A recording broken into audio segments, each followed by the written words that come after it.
Mas a psiquiatria hegemônica, atualmente, ela é muito neoliberal, né? E ela vende remédios como milagres, assim. E minha mãe estudava psicanálise, né? Também, quando ela era jovem. E eu tinha uma relação muito conflituosa com ela, já virou um divã, gente. E para que a dor não vire depressão, eu preciso se implicar com ela e falar, e aí, o que eu vou fazer com isso? Tá, então temos isso.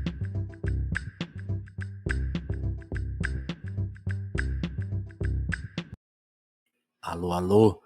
Sejam bem-vindos aqui a mais um Telefonemas. Eu sou Vinícius Félix. Telefonemas é o único podcast de garagem do Brasil. O único podcast atento à escuta, hein? É uma conversa aberta por vez para a gente conhecer os nossos convidados e também se permitir se conhecer, conhecer o outro, criar conexões, criar pontes. Inclusive, cria uma ponte com a gente. Pode escrever para telefonemaspodcast.gmail.com, que inclusive é a nossa chave Pix, né? Porque o jornalismo independente precisa do seu apoio. Então, quem puder colar, ajudar, mas seu compartilhamento também é muito bem-vindo. Então, fique à vontade para dar like, para comentar, para mandar pix, para participar do nosso Apoia-se. Mas é isso. A nossa missão principal aqui é conhecer uma pessoa por vez e ir conhecendo o mundo, desbravando as coisas e criando esse espaço de escuta, como eu já disse. E a minha convidada de hoje tem tudo a ver com isso, porque ela é psicanalista, é pesquisadora, é multiartista e trabalha. E no seu novo álbum também discute esse espaço de escuta, porque se passa ali durante uma sessão de psicanálise. Então é muito. Só que é uma sessão assim, tanto quanto diferente. A gente vai entender tudo isso.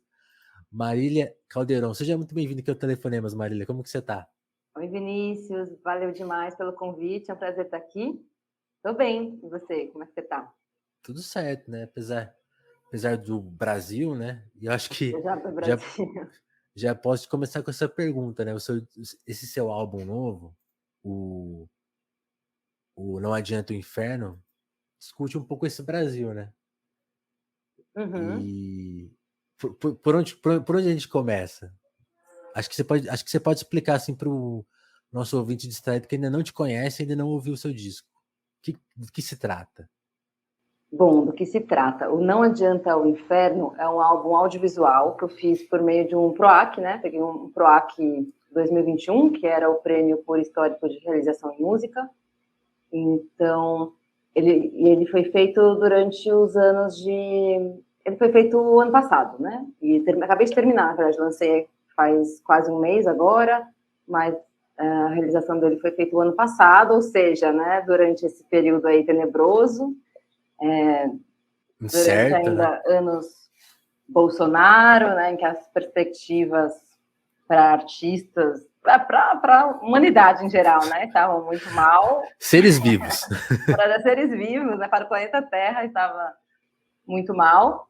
E um período de muito fundamentalismo religioso também, né, autoritarismo, genocídios, um monte de desgraça, né? Então, eu lembro que quando eu escrevi o projeto para o PROAC, a minha intenção era fazer um disco circense, um disco alegre. E aí, quando eu fui ver, eu falei, não, deixa para lá, não tinha como, né?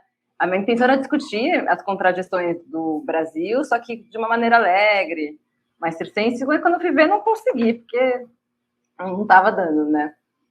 Mas a ideia é um pouco essa mesmo, é discutir as contradições aí desse Brasil. Eu estava muito, durante a produção do álbum, eu estava bastante influenciada por leituras de pesquisadores decoloniais, contracoloniais, lendo bastante a famosa Jenny Nunes, fazendo alguns cursos com ela, então estava bastante assim, em contato com essas críticas à monocultura, né, monoteísmo, monossexualidade, monogamia, monotudo. Então, eu busquei trabalhar isso um pouco, criei algumas personagens nesse álbum. Então, as personagens principais, que não sei se você chegou a ouvir o álbum, né? Ouvi. Mas as personagens principais ali são a Eva, né? A Eva decaída do Éden, e a psiquiatria bíblica. Eu, como trabalho com psicanálise, enfim, acabo entrando bastante em contato também com essas questões, né? Da luta antimanicomial. Teve um dia que eu recebi um flyer real, assim, de psiquiatria bíblica. Existe. assim, a única Nossa, psiquiatria inspirada na Bíblia. eu jurava que era uma invenção sua. Que Não, nada. é baseado em fatos reais, tudo baseado em fato real. É tudo inventado, mas tudo baseado em fato real, né? Então, realmente existe, né? E tem a ver com esse período aí que a gente vê, desse fundamentalismo cristão. Então, eu criei essa personagem, que é a psiquiatra bíblica, que tenta vender milagres, né? Os remédios psiquiátricos, muitas vezes, eles são vendidos como milagres. Eu mesma fui uma pessoa que... Eu posso disparar falando assim? Pode? Já mete a sua história pessoal aí que inspirou o disco. Já vou na associação livre aqui no divã, né? Enfim, eu cheguei na psicanálise porque eu passei muitos anos com depressão e eu tomei remédios psiquiátricos por muitos anos, assim, por uns 8 anos. Eu frequentei psiquiatras, tomei remédios e no longo, assim, até dava aquela melhoradinha, né, aquela anestesiada, mas no longo prazo só foi piorando. E aí um dia eu li um livro de psicanálise que me marcou muito. E aí eu parei, que eu vou até citar, que é O Tempo e o Cão, a realidade das depressões, né? Eu li esse livro e foi muito divisor de águas na minha vida. Aí eu parei de tomar remédios e comecei a fazer análise. Isso faz uns 13 anos. Saquei.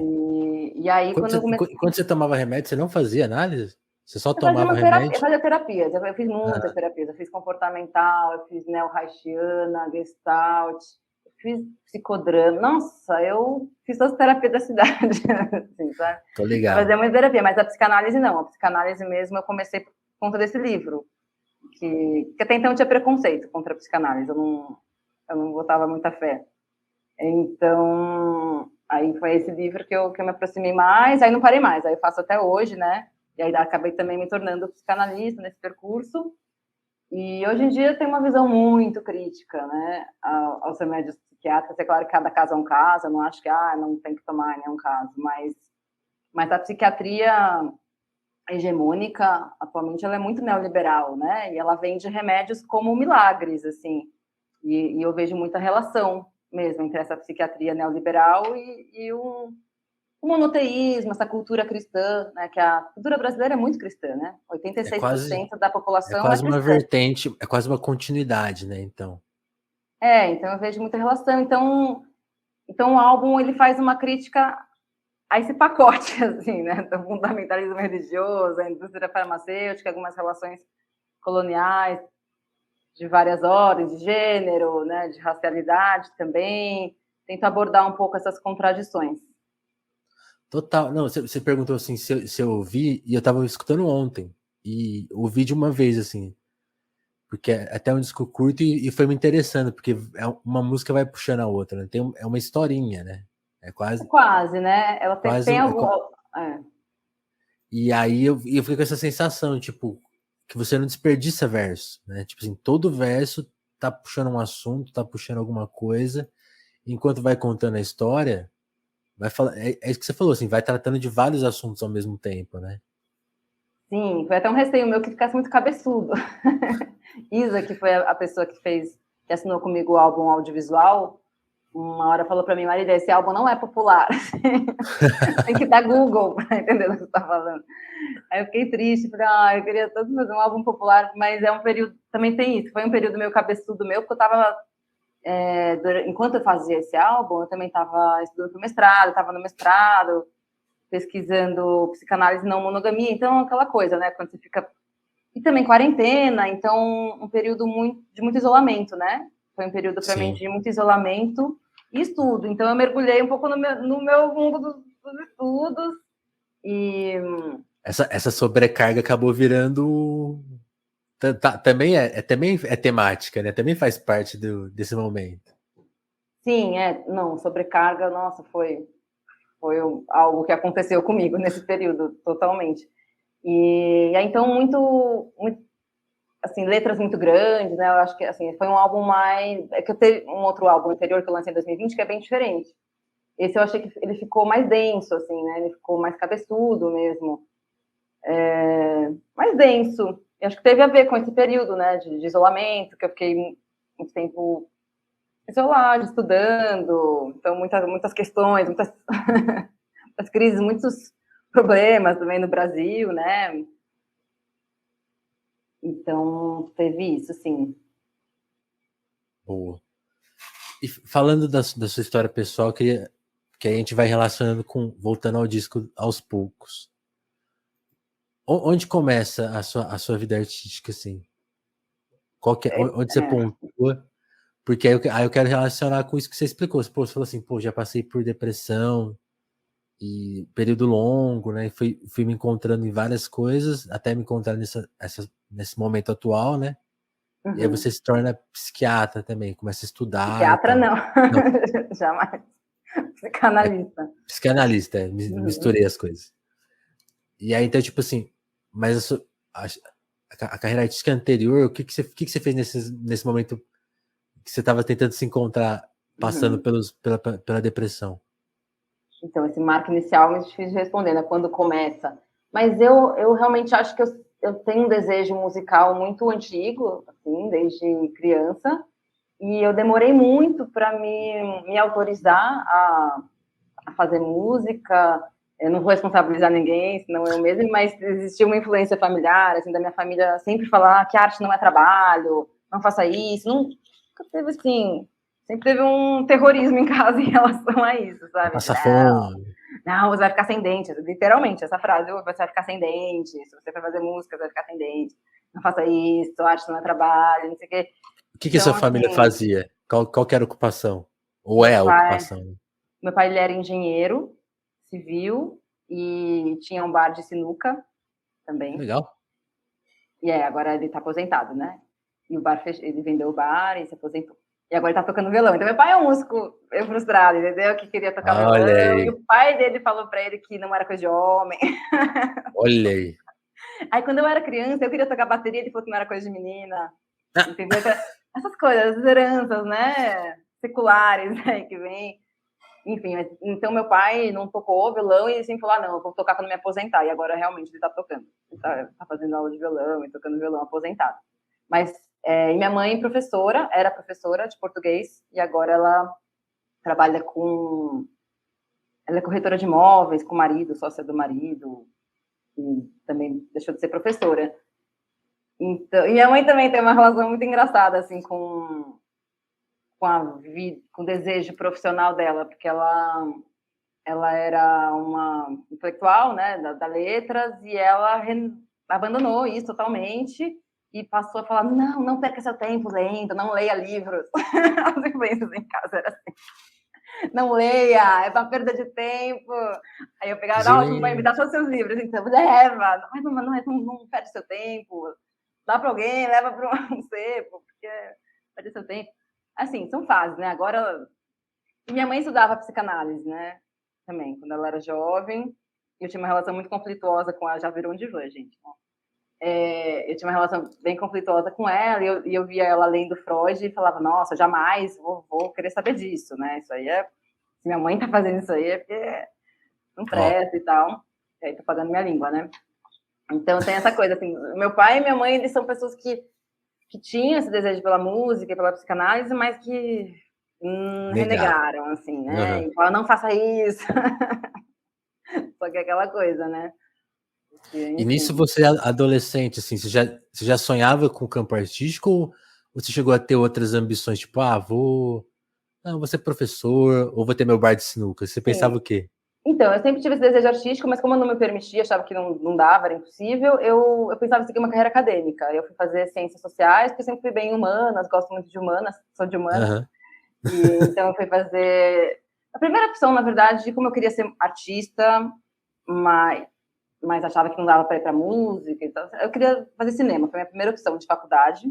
Eu fui fazer mediologia na Unicamp, fiz um tempo lá, mas eu conheci muito pessoal da música e só andava com o pessoal da música e virei maturista no meu curso, acabei trancando, aí voltei para São Paulo, aí pensei muito em fazer arte, mas achava que não dava, aquela coisa, não sei, noias, neuroses, e aí fui fazer ciências sociais. Mas também fui fazer teatro depois de um tempo. Aí fiquei deprimida. Eu acho que a minha depressão teve muito a ver com isso, assim, com eu não ter coragem de bancar o meu desejo, né? Que foi o que eu encontrei nesse livro de psicanálise que eu falei que eu li em 2000 em 11 esse livro, e eu lembro, enfim, de muitas coisas que me marcaram nesse livro, mas uma delas era isso, que ela falava que a característica principal da pessoa deprimida é que ela é a covardia, é que ela não tem coragem de enfrentar o desejo, né? E aí eu li esse livro e eu... Forte, né? E eu falei, nossa, Abre umas portas imediatamente. Só de escutar isso eu já tô assim, nossa. Eu falei, preciso enfrentar meu desejo. Aí foi justamente assim, depois que eu li esse livro que eu comecei a fazer música. E aí eu comecei a... Aí fiz meu primeiro projeto musical, em 2011, que foi o Outras Noites, que foi em homenagem à era dos festivais. Então a gente homenageava artistas dessa época. Eu homenageei Nara Leão, então tocava músicas que ficaram conhecidas na voz dela e também músicas autorais minhas. E aí, enfim, comecei a fazer música e foi muito transformador, assim. Eu me permiti fazer isso que eu desejava tanto, apesar de todos os medos e noias, por mil questões, né? Mas eu não estudei o suficiente, mas isso, aqui, várias noias, mas fui fazer e foi muito transformador, foi um período muito bom da minha vida. E aí, de lá para cá, assim, eu sigo nessa espiral, né? De me autorizar a fazer música, mas também ter umas recuadas, ter as neuroses, os recuos, de vira e mexe, eu dou uma recuada, aí eu começo a me deprimir, aí eu falo, não, preciso ir. E assim vou. Entendi. Até hoje é assim. Eu dou uma recuada, começo a me deprimir, até que eu falo, não, preciso fazer e vou fazer. Vai pra ação. Voltando um pouco antes, já que você gosta de falar disso, e eu também gosto. Quando você falou assim, já tô me abrindo aqui, o telefone, mas ele é isso. Por isso que eu falo que é um podcast de escuta. É o único podcast interessado em ouvir. Não quer tirar nada, ele só quer ouvir as coisas. E eu tenho essa curiosidade muito porque é uma coisa que eu acho importante. Assim, você falou, a sua carreira artística começa ali em 2010. E eu acho que é um período que marca uma transformação, né? Tipo, social, política no Brasil, que a gente começa a se ligar em temas não novos, né? Eu acho isso muito engraçado. Assim, são temas que sempre tiveram por aí, mas não tinham. Sempre tiveram por aí, mas não tinha esse protagonismo que tem hoje. Do feminismo, racismo, machismo, todos. Uhum. Então a gente não cresceu. Eu sinto que a nossa geração não cresceu meio que informada com isso. Era informado meio assim, tipo, de passagem, né? Uhum. Então, assim, quando você volta para sua infância barra adolescência, como foi seu período escolar? Você já tinha essas inquietudes todas? Você sofreu muito? Você passou por situações chatas, legais? Ou, tipo, você conseguiu passar isso numa boa? Tem essa curiosidade. Eu estudei no Colégio Rio Branco, em Genópolis. Antes disso, no Colégio São Domingos. O São Domingos foi ótimo, Rio Branco foi horrível. Rio Branco é uma escola extremamente conservadora, machista, racista. Nossa, desculpa. Tudo bem, Galera, tem que cortar depois. Mas, enfim, é uma escola que eu sofri muito. Acho que, em geral, as pessoas sofriam muito, porque era uma escola, enfim, bem difícil. Eu sofria muito bullying. Eu lembro que eu era uma adolescente que eu era um pouco andrógena, assim, e as pessoas não sabiam se eu era menina ou menino. Então, esse é um exemplo de bullying que eu sofria. As pessoas perguntavam, você é menina ou menino? E, tipo, ficavam rindo, sabe? E ficavam tirando com a minha cara, porque não... Eu lembro que nessa época eu fiquei muito mal, eu ficava muito mal com isso. E aí eu fiquei me esforçando na época para parecer mais menina, né, que eu deveria ser. Hoje em dia, então, isso é muito engraçado, né? Hoje em dia eu lembro e falo, caramba, né? Se fosse a geração de hoje, talvez fosse totalmente diferente. Eu já sacasse que não precisava, né? não, você Hoje, ia bailar em cima disso, né? Porque, tipo... eu ia fazer música em cima disso, né? Fazer esse pessoal passar vergonha, mas na época, imagina, não passava pela minha cabeça que eu podia não ser ou menina ou menino. Hoje em dia eu me considero uma pessoa não binária, e lembro disso, assim, enfim, eu acho engraçado, né? Curioso lembrar como na época, assim, não passava longe da minha cabeça essa possibilidade de falar nenhum nem outro. E aí, né? Mas não. Então, na época, eu ficava tentando me, né, feminilizar, enfim. E até hoje, eu acho que até hoje eu sou... eu acho que a minha performance é muito mais feminina, muito por conta desse esforço mesmo que eu fiz e que acabou, né? Você foi tanto lá que algumas coisas ficaram. E apesar de me considerar não binária, assim, eu ainda tenho uma performance, né, muito mais feminina. Eu olho no espelho e vejo uma mulher, digamos assim, mas não precisaria ser assim, né? Hoje em dia eu compreendo que foi um processo histórico de socialização e que foi muito sofrido. E que na época eu não tinha essa consciência, né? Eu sofria muito, mas eu não conseguia elaborar, não conseguia falar, eu estou sofrendo porque isso está acontecendo. Não, eu só achava que eu sou errada, né? Eu não sou legal, enfim. Então, foi um período muito sofrido, sim, mas também foi bom, né? Fiz grandes amizades, que eu tenho até hoje, esse é o lado bom dessa época, fiz grandes amizades. E foi só depois mesmo, foi só depois que eu saí do colégio, quando eu lembro que eu fui pro cursinho, que eu comecei a me ligar dessas questões que você falou, né? O racismo, o machismo, questões de classe, as violências estruturais, né? As famosas. Eu comecei, foi para mim um choque, assim. Nossa, caramba, né? Porque até então... Essa questão de sexualidade é a que mais me comove, assim, no sentido, porque assim, uma coisa que eu fico teorizando, assim, todo mundo é a sua sala na escola, né? Isso aí você leva pra vida. Vai fazer mal ou bem pra sua vida. Quem foi a sua turma? Até tipo, você pode ver, quem frequentou muitas turmas tem uma personalidade, isso aqui tô tirando tudo da minha cabeça, mas eu sinto isso, assim, quem ficou na mesma turma também tem uma personalidade outra, porque ali é a sua amostra do mundo, né? E eu sempre fico lembrando disso, assim, quanto que a minha geração, tipo, todo mundo era tinha essa heteronormatividade, tipo assim, ninguém aqui é gay, ninguém aqui se identifica com outro gênero, então, tipo assim, aí você ficou pensando, não é possível, porque era muita gente, então, tipo assim, e ainda tinha essa coisa, acho que aquela pessoa esconde isso, sabe, ele ficava esse clima. Aí eu fico pensando, em 20, 30 anos desse período, várias coisas foram resolvidas, né, então, tipo assim, esses dilemas mudaram, né, para essas pessoas que passaram por isso, em relação a essa geração que hoje pode talvez conseguir viver mais abertamente com relação a isso, né? Então eu sempre fico pensando no quanto isso afetou a gente, né? Não teve esse privilégio, talvez. Ainda hoje não dá para chamar de privilégio, né? País que mais mata, pessoas trans, enfim, feminicídio bombando, enfim, ainda é muito difícil, mas pelo menos esses debates o começo de uma abertura, estão, né? mais abertos hoje em dia, né? Estão mais públicos, estão ocupando mais espaços, né? Que é um bom começo, mas começo só, né? Porque o processo é lento. Não, é muito chocante. É que eu fico pensando nisso. Quando você vê filmes sobre, por exemplo, tem um filme muito legal sobre. Agora eu vou esquecer o nome. Acho que chama Pride, que mostra a luta, né, de uma comunidade gay na Inglaterra, na época que estava surgindo a AIDS e tal.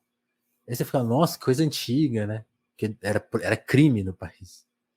E tipo, não, é super recente, assim, né? Tipo, há 10 anos atrás era quase a mesma Era considerado cerceamento, assim. doença até outro dia, né? No DSM, até não lembro o ano agora, mas muito recente, no DSM, a homossexualidade era doença. Imagina. Então, eu acho importante a gente não perder a perspectiva, né? Porque acho que é isso disso que vai refletir isso, né? Quando a gente fala desse caldo atual, é um combate a esses pequenos ganhos, né? Você sente isso? Tem uma guerra em curso, assim?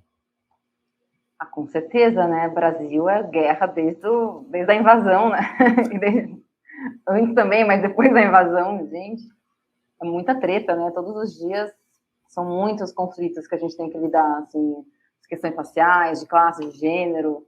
Tem que pensar, imagina só se a gente vivesse numa sociedade que cada um tem sua cor e cada um tem seu gênero e sua sexualidade e isso não estrutura desigualdades, isso não gera mortes, né? Não faz a gente ter que o tempo inteiro ficar se perguntando: isso foi machismo? Será que isso foi racismo? Será que isso foi...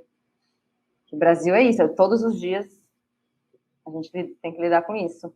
Vai ter que Todo lidar dia com 7-1. todo dia.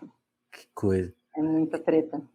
Ô Marília, agora esse tema que você estuda, né, da não monogamia, e que de alguma forma passa pelo material do álbum também. Eu queria que você explicasse, porque talvez seja um tema novo para muita gente, e aí, quando a gente fala em preconceito, aí se gera 1000 preconceitos. Não monogamia, do que eu sei, é muito alvo até de piada, assim, no Twitter, e todo mundo fica zoando, e porque sempre gera debates muito acalorados. Eu queria saber do seu estudo, assim, lógico que agora é a oportunidade de você até palestrar. Mas o que a gente pode aprender sobre esse tema, assim, em 10 minutos? Olha, as minhas influências principais para estudar esse tema são pensadoras contracoloniais, decoloniais, né? Eu pesquiso esse tema informalmente na minha vida pessoal, né? Há muitos anos, há 20 anos, mas eu comecei a ler mais profundamente sobre isso, não faz tanto tempo assim, faz uns 2 anos, e tive bastante influência da Janine Nunes, né? Que tem, acho que você conhece, né? A Janine Nunes. Enfim, que ela tem uma página no Instagram que ela escreve todos os dias, assim, sobre isso, né, sobre não monogamia, e ela tem aberto muitas portas aí, janelas mesmo, para se pensar isso. E tem muitas visões, né, o fato é que existem muitas visões diferentes sobre não monogamia. Então, por exemplo, na academia, a visão hegemônica dá muita importância para a questão da exclusividade sexual, que eu acho que também é um ponto que fica forte no senso comum, né, quando a gente fala não monogamia, as pessoas pensam, não exclusividade sexual, vai pegar todo mundo, as pessoas pensam muito em quantidade, né? Não é só um, então, não é só um parceiro sexual, são vários, né? Isso, tanto na academia quanto no senso comum, acho que é um ponto que fica forte, mas para esse pensamento mais decolonial ou contracolonial, a questão da quantidade é o de menos, não é isso que caracteriza, que distingue a monogamia e a não monogamia, e sim a qualidade do vínculo, né? Não é com quantas pessoas você se relaciona, e sim como você se relaciona, né? Então, por exemplo, para a Jenny Nunes, as características da monogamia, da monogamia, que ela relaciona muito, né, com a invasão colonial mesmo, né, com essa herança colonial da branquitude que veio com a invenção da família, maneira, que chegou aqui, né? Enfim, os colonizadores chegaram aqui e impuseram, né, uma maneira de se viver e se existir, essa maneira monogâmica, que não era a que era vivenciada aqui até então. Mas, então, para ela, por exemplo, o que caracteriza essa monogamia que foi imposta é a não concomitância, né? Então, a não convivência. Então, por exemplo, na monogamia, não é que não existe a não exclusividade sexual. Na verdade, várias pesquisas mostram que a maioria dos casais monogâmicos, entre aspas, tem sim outras parcerias sexuais, né? Ocultas ou não, né? A tal da infidelidade. Então, não é esse o ponto. Mas não existe uma concomitância, ou seja, as pessoas não convivem, né? Não se apresentam, né? Existe uma rivalidade, né? Uma competição entre as pessoas que eventualmente, sei lá, se relacionem com uma mesma pessoa. Existe uma relação de competição e não de convivência, de criação de rede, né? E uma outra característica é a hierarquia, né? Na monogamia, o casal acaba ocupando o topo da hierarquia. Então, é tudo para o casal.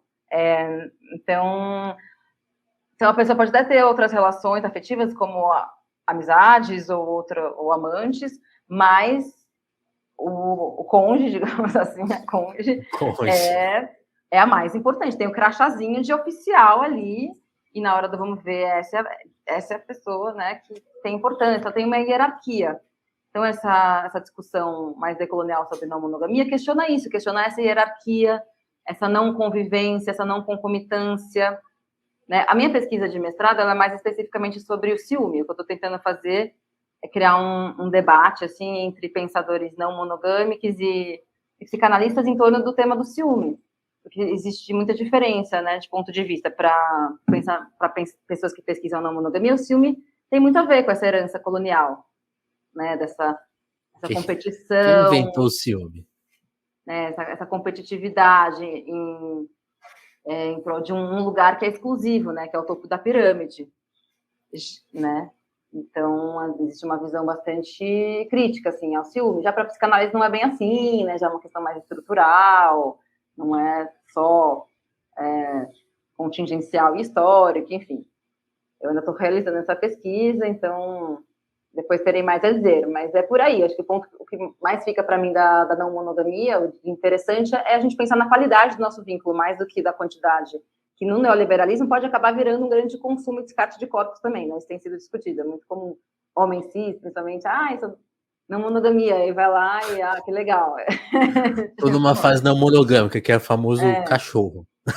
E aí é um grande consumo também, descarte de corpos, que não é tudo bem, depende do como, entendeu? É que tá. Tudo bem ficar com muitas pessoas, mas como você fica com essas pessoas? Existe uma ampliação da rede de cuidado ou é só um descarte, um descuido?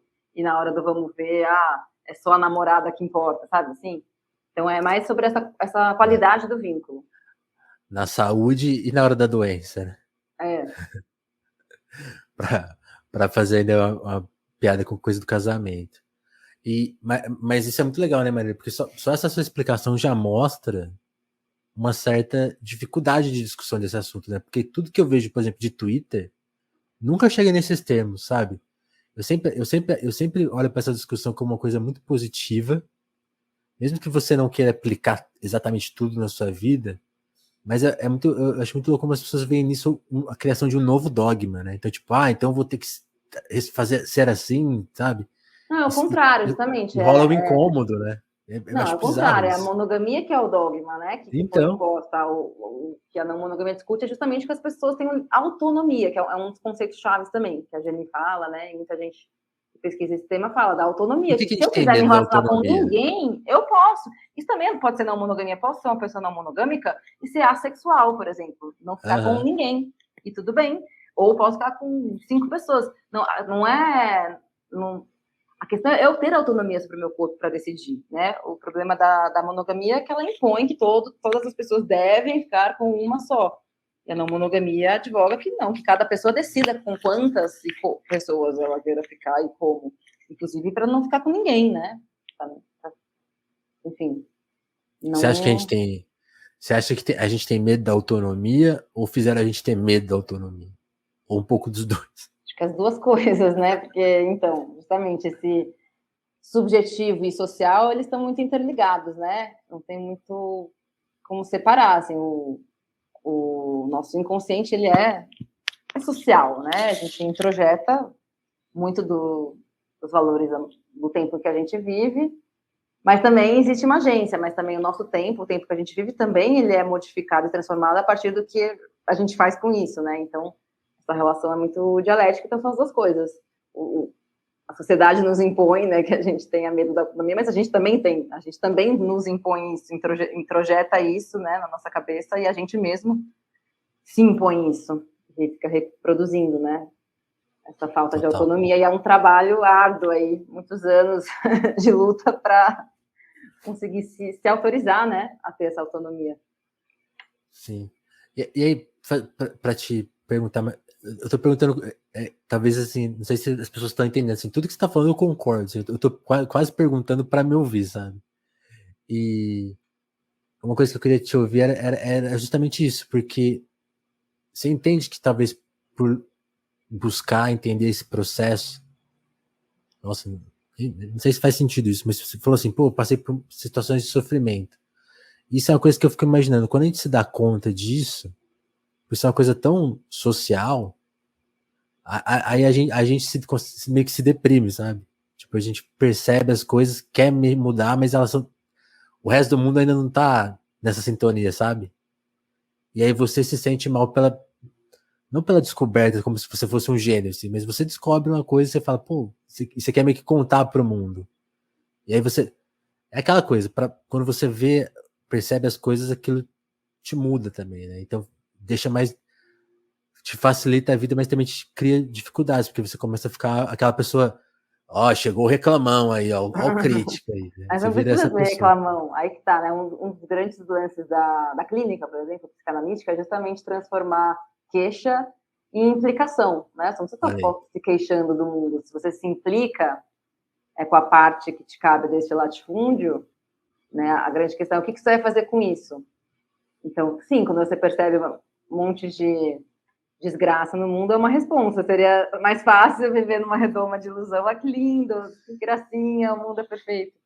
É quando você descobre que não... aquele meme, né, ovelhas andando, arco-íris. Aí quando você percebe que não puxa, é uma dor, mas não necessariamente uma depressão, né? A depressão, na verdade, tem mais a ver com não sentir. Isso também é uma coisa que estava nesse livro, esse daqui mudou a minha vida, que parece a Bíblia, né? A minha Bíblia.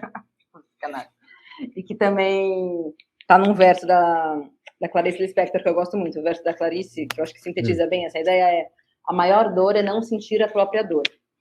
Então, a depressão tem mais a ver com não sentir a própria dor do que com sentir a própria dor, né? Quando você represa muito a dor, e a nossa sociedade vende que a gente tem que estar feliz, e bombando no Instagram, né? E na crista da onda, com muitos seguidores, e curtida, tem que estar ótimo. Se você não se emociona.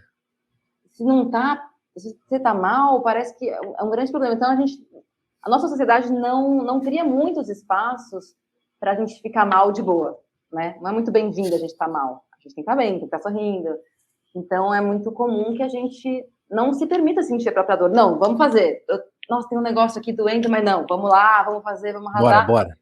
E aí, isso sim pode levar à depressão, porque você não elabora a sua dor e não consegue se implicar com ela, né? E para que a dor não vire depressão, é preciso se implicar com ela e falar, e aí, o que eu vou fazer com isso? Tá, então temos isso, e aí, o que eu vou fazer? Né? De transformador. Né? Tem um psicanalista português que fala que o melhor remédio contra a depressão é a revolta. Que eu acho que, enfim, com revolta a gente pode pensar em muitas, né, diferentes camadas, mas o que eu entendo disso é que é devolver para o mundo, né? É fazer algo com aquilo. Tem isso, então é fazer alguma rebelião. É causar, dar uma causada, e não só deixar aquilo represado, né, dentro de si. Para isso é preciso sentir a própria dor. Total. Não, isso é muito bom. E eu acho que, nossa, acho que é a coisa que mais me irrita, assim, todo mundo que se revolta sofre uma contra-revolução, sabe? Porque, tipo, não fala disso, não pode. Ai, como é...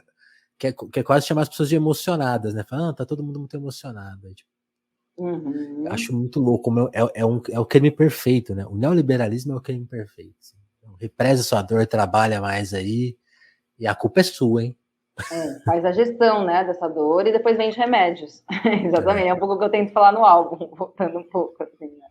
Gera toda essa dor e fala, nossa, você está sentindo isso? Você está com algum problema, algum transtorno. Qual que é o seu transtorno? Vamos identificar aqui. Quais são os seus sintomas?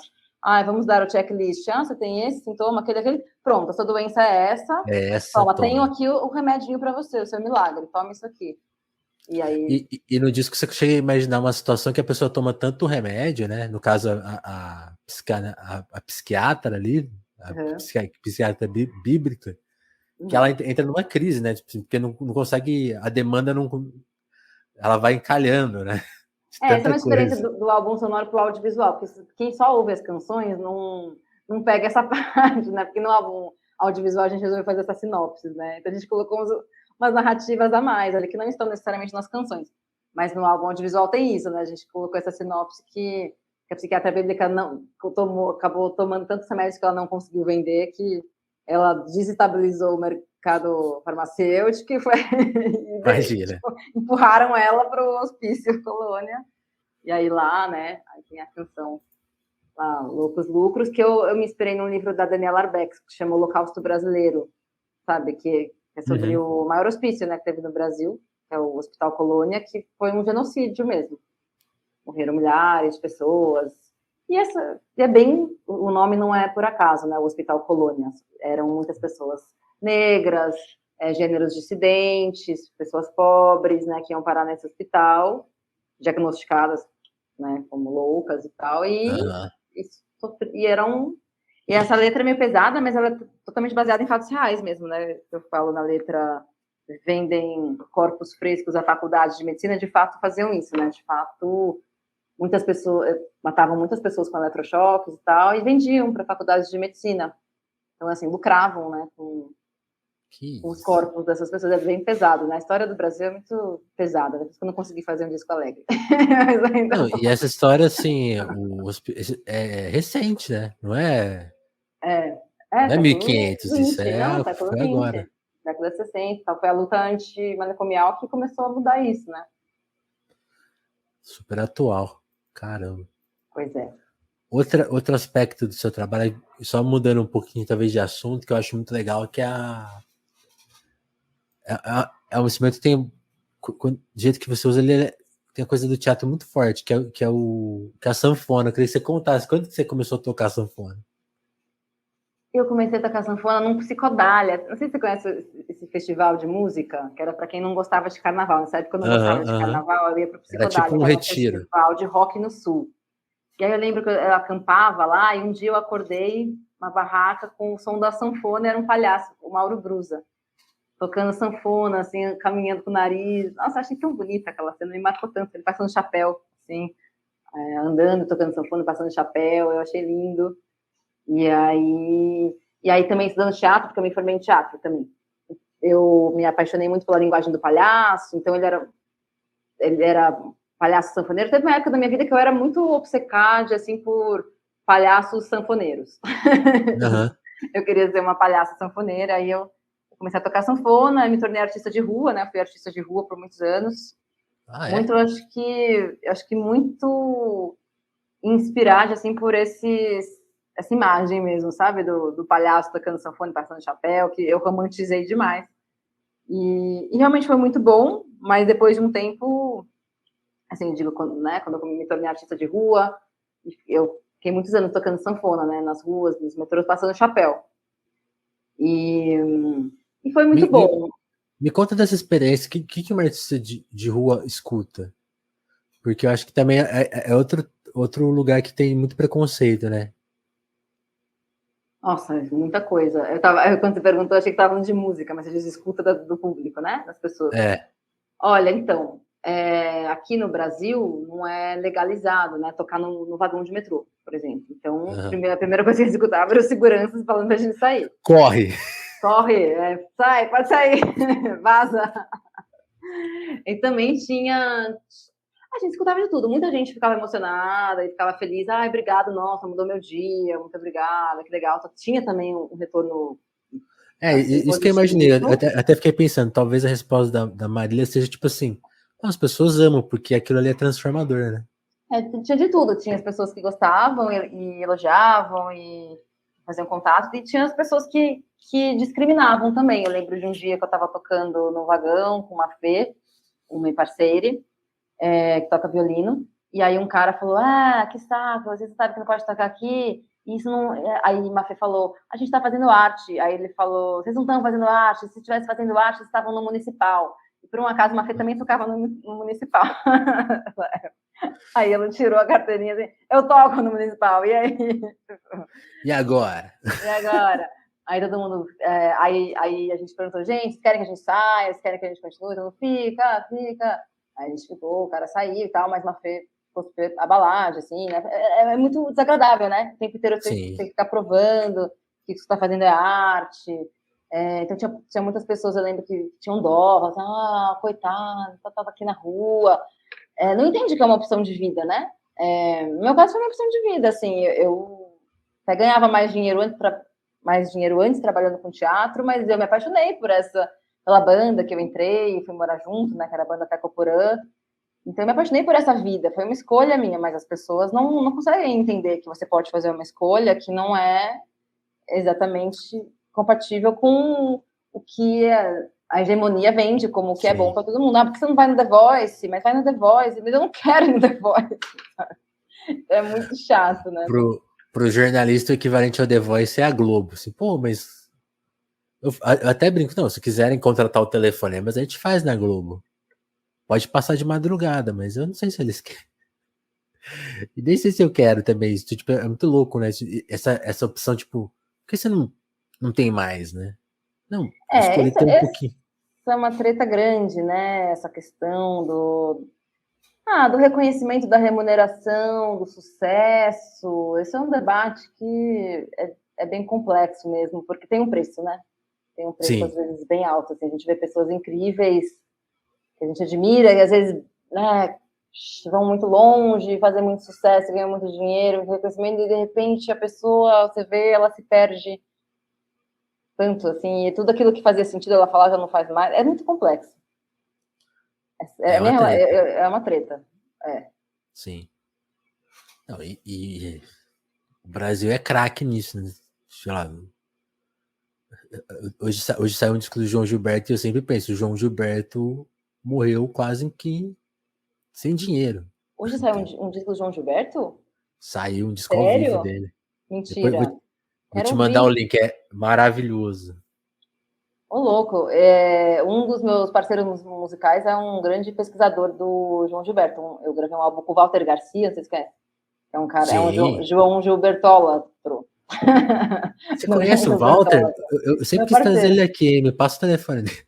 Sim, a gente gravou um disco juntos. Chama Na Ah, Cachola. Ele é super João Gilbertiano, né? Ele, não. João Gilbertólatra. Ele escreveu um livro sobre o João, não escreveu? Vários.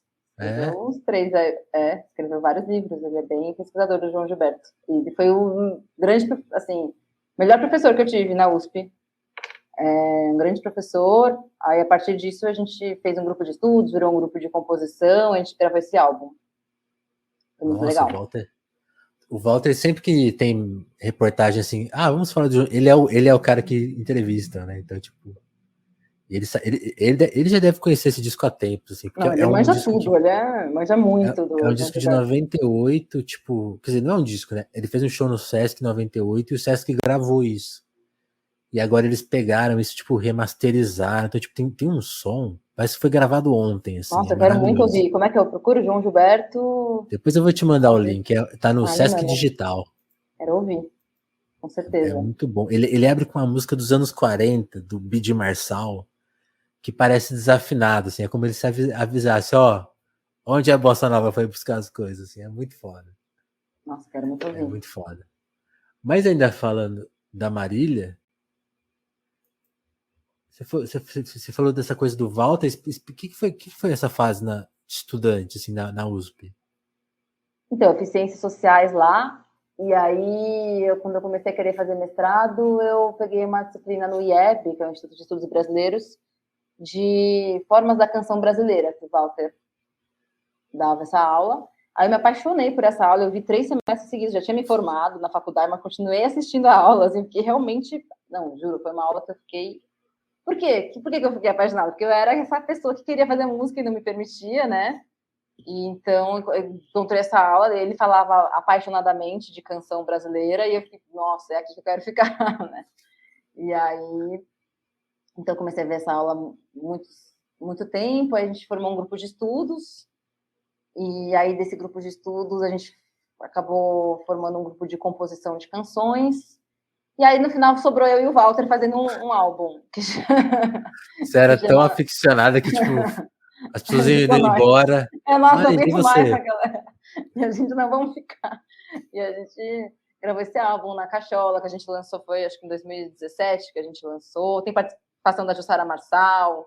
Uau. É bem legal. E é isso, o Walter é um querido, né? Um grande conhecedor de canção brasileira. Nossa, uma fonte Nessas aulas inesgotável dele, de conhecimento. você tem uma lembrança mais profunda, assim, do que te apaixonava, assim, tipo, que tipo de informação, que tipo de Sim, sutileza que tem na canção que você ficava assim, eu sim, quero com fazer certeza. isso. É que o Walter é marxista, né? Então Ah, tem ele que tinha ser, né?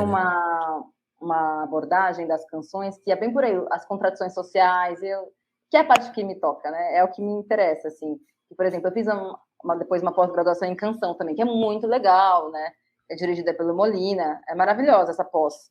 Mas eu, sinceramente, assim, nada me tocou tanto quanto essas aulas do Walter me tocavam, porque eu acho que eu gosto muito dessa pegada que ele tem, que é encontrar nas canções não tanto questões técnicas, sabe? Que eu também acho muito legal, né? O Luiz Tati, que trabalha a relação melodia e letra, Sim, o Sneak, literatura, essa galera da canção, né? Cada um tem sua sim. pegada e todos são maravilhosos, mas o Walter, acho que pegou no ponto que me interessa mais, que é justamente assim, a sociedade. Tipo, é isso, né? O que está acontecendo de conflito social, psíquico-social aqui que essa canção está falando, né? Então ele é bem por aí. A gente Isso é ouvia as muito foda. canções e falava da sociedade, né? A partir das canções, que é um pouco a pegada que eu tento fazer também no Canção no Divã, que é um espaço de estudos que eu mediei por alguns anos, que a gente falava de canção e psicanálise, mas é meio nessa pegada, sabe? De pegar a canção, não para falar de aspectos exatamente musicais ou técnicos, mas para falar da sociedade mesmo, né? Para falar do. Que Você para mim acredita firmemente que a canção é um espelho da sociedade. não exatamente um espelho, né? Mas é uma matéria ali condensada que onde dá para você escutar muita coisa, né? Escutar muito do que está da sociedade, sim. Não Como que o exatamente Abu Janra espelho. fala, é o periscópio sobre o oceano do social. Bonito, achei bonito. Mas sim, eu acho que a canção nossa, é um material muito rico, assim, para pensar muitas questões, né? E para mim, social, quando eu falo social, é inseparável do psíquico, né? Sim, Não separo, tipo, uma relação sempre de via de mão dupla, né? sim. Então eu vou aproveitar esse momento para fazer aquelas perguntas que eu mais gosto aqui no Telefonemas, que é aquelas perguntas de entrevista, né? Qual que é a canção da sua vida? Olha, eu acho que nesse momento eu vou responder a canção que eu vou falar a respeito no meu primeiro canção no Divã formato vídeo, que é A Flor da Pele. Essa canção, A Flor da Pele, foi composta por Chico Buarque em 76. Hoje em dia eu já não sou tão chicólatra como eu já fui um dia, né? Eu já ouço com vários. Eu fui no show dele esses dias, inclusive. E aí, foi bom? Foi lindíssimo, né, com a Mônica Salmaço e tal, mas hoje em dia eu já tenho uma escuta mais crítica, assim, as canções do Chico, já não sou tão iludida como eu já fui outrora, assim, já virou amor, sabe, não é mais aquela paixão, já falo, eu Entendi. ainda amo o Chico, mas Esfriou. isso aí não precisava, já, né, mas assim, que canções, né, mas não importa, são bonitas as canções, né, e A Flor da Pele, realmente, é a canção, acho que eu mais ouvi na minha vida, é muito maravilhosa essa canção. Então, acho que essa é a canção que eu responderia, assim, agora. E é muito Mas por psicanalítica, né? quê? Porque fala do desejo, né? E o quanto que ele, que não, por mais que se reprima e que se abafe, que tudo, ele se manifesta de alguma forma, né? Nem que seja em sintomas, ele se manifesta na pele, né? Que é essa fronteira entre E o tem o psíquico verso, e né? o O que não tem social. remédio, né? Que não tem remédio, exatamente. Que não tem governo, nem nunca terá. O que não tem juízo. Eu acho essa música maravilhosa. Nossa. E ela tem essa coisa, né? Ela vai criando uma tensão, né? Ela vai expandindo, né? Do começo pro É, fim, assim, tem uma expansão. É muito linda. boa escolha. Se tivesse uma. Você escolheu essa como canção. Mas assim, e se você tivesse que escolher uma canção para explicar a Marília? Teria que ser uma minha mesmo, né? Aí eu lembrei dos meus amigos do Teco Porã que falam, a Marília. Eles sempre citam um verso de uma canção minha.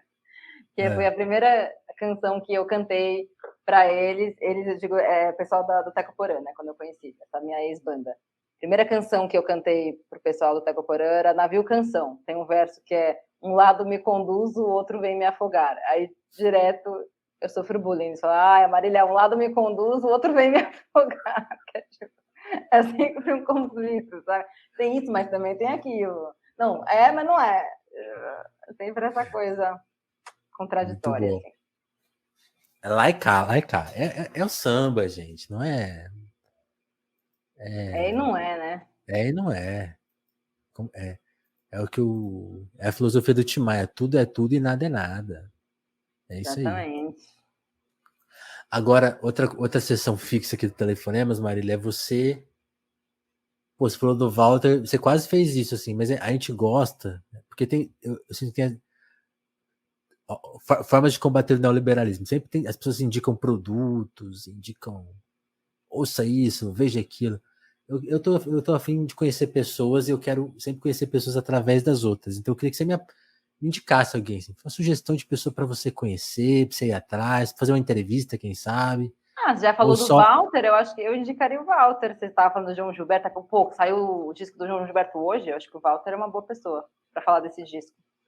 Mas só para a gente aproveitar esse momento, uma segunda pessoa, então. Bebé Salvego é uma compositora que eu tenho ouvido e admirado muito. Que eu não conhecia e eu conheci recentemente e eu tô ouvindo ontem, fiquei ouvindo as músicas dela, ela é foda. O que te pegou nela? Cara, ela é muito foda. Tem muitas coisas. Ela tem 19 anos. Gente, e é uma grande artista, assim, musicalidade, as letras, parece que ela viveu 100 anos já. É muito bom. O som é muito Muito bom, as bom. letras são muito boas, os arranjos são muito bons. E ela participou do The Voice e já largou essa vida. Ah, ela participou do The Voice, você vê. Pois é. Criança, ela é uma criança gênia, assim, ela, tipo, sei lá, com 13, 12 anos, sei lá.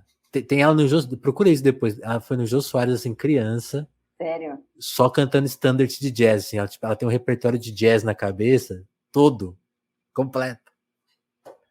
Foda Eu demais. gostei muito de sentir com a Bebé, porque a Bebé já veio aqui, eu amo ela, adoro ela. Ah, já foi? Já veio? Já. Massa. Ela é muito foda mesmo. Que Ela é legal. foda mesmo. Então posso indicar. Quer que eu indique outra? Não, tá, Ou tá bom já? gostei. Tá bom. Quer indicar mais uma? Tem mais uma na sua cabeça? Ah, sempre tem muita gente, né? Mas que você não conheça, talvez. Uma pessoa assim não muito Você conhecida. pode falar, sabe quem eu queria te ouvir falar um pouquinho mais, que você falou Hum. brevemente e que tá no seu disco? Mafê. Mafê, vixe, Mafê é foda. Mafê é suspeite. Mafê é sensacional. Pessoa incrível, artista mais ainda. Mafê é foda. Você conhece Mafê? Não. Nossa, Mafê. Chame Mafê. Mafê tem muita história para contar. Quero Mafê no Telefonemas. Mafê é uma pessoa não binária, uma multiartista, toca violino muito, faz muitos projetos incríveis, toca com muita gente incrível e tem muita história para contar e muitas ideias incríveis. Vale a pena. Boa, boa. E, Marília, se você pudesse pensar assim, agora você está divulgando esse disco, quais são os próximos passos? Assim? O Agora que eu tô fazer preparando o agora? show, porque assim, eu tava num grau de sobrecarregamento que eu tava tendo um piripaque, e Uhum. agora eu resolvi dar um passo atrás, assim, abdicar de várias coisas que eu tava fazendo para poder me dedicar mais à música. E então agora meus planos são preparar o show de lançamento do álbum, fazer o meu canção no divã, que eu tô atrasadíssima. Então, pro ato 39 eu preciso fazer, gente. Nossa, enfim, fazer essa canção no divã. E já pensar no próximo álbum, porque me deu O uma Canção crise no de. Divã vai ser o quê? Uma série de vídeos? A princípio é um que eu peguei pelo PROAC, né? Uma videoaula. E eu propus essa continuidade, né? Desse espaço de estudos. Quero Canção no Divã, então eu vou falar dessa canção que eu falei, que eu adoro, a Flor da Pele. Vou tentar articular com alguns conceitos psicanalíticos essa canção. Preciso fazer. E também quero já pensar no próximo álbum, então já estou escrevendo o PROAC 2023 de gravação de álbum, tentar viabilizar, né? Porque o que eu mais gosto mesmo de fazer é compor, é criar. Então, se eu puder sempre estar, né, realizando, assim, viabilizando isso de poder criar, compor, para mim é o mais importante. Uma pergunta que eu devia ter feito no começo. O Caldeirão é da sua família ou é artístico? É da minha família, tem origem judia. A gente é descendente dos sefaraditas, sabe? Os judeus que foram queimados e perseguidos pela Inquisição. Há muitos séculos, né? Mas, Uhum. enfim, Calderon Aonde? vem daí. Na Península Ibérica? Calderon vem de Málaga, na Espanha. Uhum. Mas é judeu. Entendi, caramba. Nossa, agora eu até perdi o. Tava criando aqui o clímax para terminar a entrevista, agora abriu uma porta, né? E você sabe mais dessa origem? Tipo assim, você pensa sobre ela? Penso, tenho pensado, né, essa questão. Então, meu interesse por esse tema, né, do monoteísmo cristão. Porque, olha aí, tem uma pergunta que eu esqueci de fazer, né? O disco tem uma crítica à religião, né? Eu queria saber onde que você pegou essa crítica. Então, tem muitas origens. A minha família da parte do meu pai, é muito católica, né? Apostólica romana. Então, assim, eu fui muito catequizada quando criança. Minha avó me pegava porque eu era muito quietinha, assim, Espoleta? né? Ah, Não, ao quietinho. contrário. Eu era muito tímida, retraída, assim. Então, minha avó achava que eu era. Ah, essa sim. Filha de Deus. Essa dá pra trabalhar.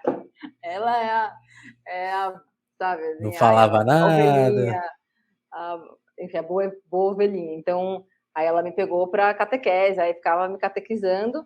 Aí quando eu fui fazer a catequese mesmo, aí já era, aí eu estava realmente assim implicada, eu queria levar a sério aquilo, então eu fazia muitas perguntas e aí a catequizadora não gostava e me chamava de ovelha negra. Eu falava, lá vem a ovelha negra da catequese. Então, de ovelhinha Ela falava boazinha para nesses ser outra. termos? Falava. Caramba. Eu queria entender mesmo, só queria entender. Eu falava, mas não entendi como assim Eva viveu 500 anos, não tô entendendo. Mas ela é ser humano? O que ela é? Eu tava querendo entender É uma realmente. metáfora? Não Me estava explica. entendendo, né? Não faz sentido isso. E aí ela me fazia bullying. Lá vem a Marília, a ovelhinha negra, não sei o quê. Então, acabou a catequese, aí eu me aposentei, né? Mas Parece aquela piada. Tem um filme sobre a. Como que é? Ah, esqueci o nome agora, mas é sobre a crise de 2008, né? E aí conta a origem de um dos caras que pesquisou a crise. Não sei se essa parte é ficção, não, né? Pode até ser ficção, mas é muito bem escrito, porque ele é muito analista, né? E aí contam a origem dele, que ele era judeu, e ele ficava lendo muito os textos judaicos. O rabino vai na mãe dele e fala assim: seu filho é impossível. Mas por quê? Porque ele fica procurando defeito nas palavras sagradas. Ele estuda tanto não porque ele é dedicado, mas ele quer achar algum problema. uhum. Aí a mãe ainda fala assim: ele achou algum? Acho Aí, vários, né? muito bom. Aí é isso, aí desde então, né, que vou reparando aí nos problemas do monoteísmo cristão, e aí quando eu me deparei com o trabalho da Geni, achei maravilhoso, que é das poucas pessoas que têm coragem, né, de colocar o dedo nessa ferida, que é muito difícil de colocar, já que o Brasil é um país tão cristão, é muito difícil, né, a gente compra briga, né, quando fala desse assunto. É Então, eu uma fiquei muito feliz de brigaça. que ela compre essa briga. Inclusive, ela foi evangélica, né? Muitos anos. Ela deu aula de Bíblia e depois, né? Também achou muitos problemas na Bíblia. Como esse menino Olha aí. procurou e achou muitos problemas.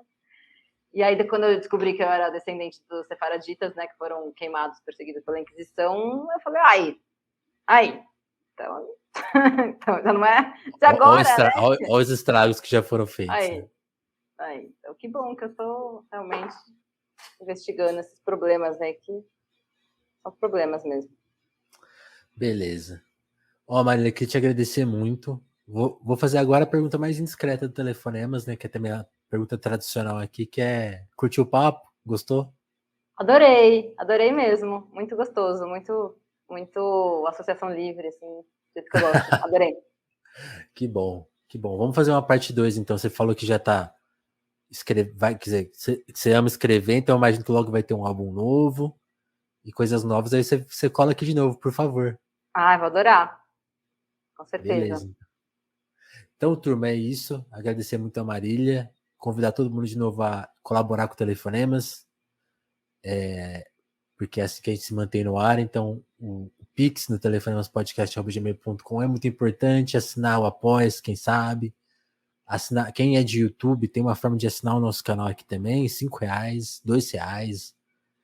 Ou só compartilhar essa conversa para ela chegar mais longe, porque são papos especiais. A conversa com a Marília hoje foi muito boa, muito instrutiva, vai com certeza te ajudar a resolver várias questões aí que você está se perguntando, se debatendo. Ó, tem saída, hein? Ou não, né? Porque como que é, Marília? Sobe e afoga, como que é? Um lado me conduz, o outro vem me afogar. É assim, gente. Não vai Não, ter mas vida fácil. nada é fácil, Marília, mas dá para nadar. brigadão mais uma vez, hein? Eu que agradeço, Vinícius. Depois onde que eu acho essa entrevista? Vai entrar no ar no YouTube e nas plataformas de áudio. Eu te mando o link em breve. Maravilha, arrasou demais. Agradeço demais, Vinícius. Parabéns pelo trabalho, vida longa. Você também, Marília. É nóis. Beijão. Beijão, tchau, tchau.